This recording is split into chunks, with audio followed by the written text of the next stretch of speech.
Yan. Lapit ka, hindi ka nakikita, oh. Oh, very good. Hi ka naman.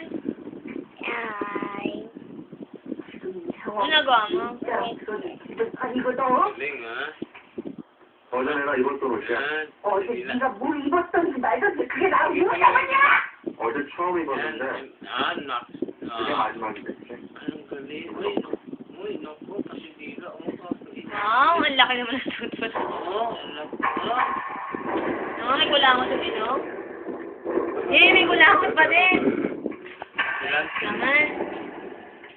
Baka ba o bakit? Ayan, nakikita mo yung itsura.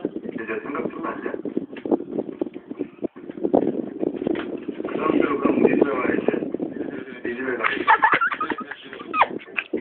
Ano yan? Tumatawa mo 그렇게 ito. 연락해줬어. 이상하려 별로 걱정하시는 것 같아 보이진 않았어. Kaso nga sa'yo pa. Toothbrush, toothbrush, toothbrush, na na na na na, na na na na na, toothbrush. Ito, puro kulangot ng ilong. Kita ang gulangot. Hoy! 됐어. 말잘먹에 도착하셨답니다. 벌써? Sino daw? 아니요, 벌써! Ayun. Tapos na, tama na. 이게 Bye-bye. Sabi ka na. Bye-bye.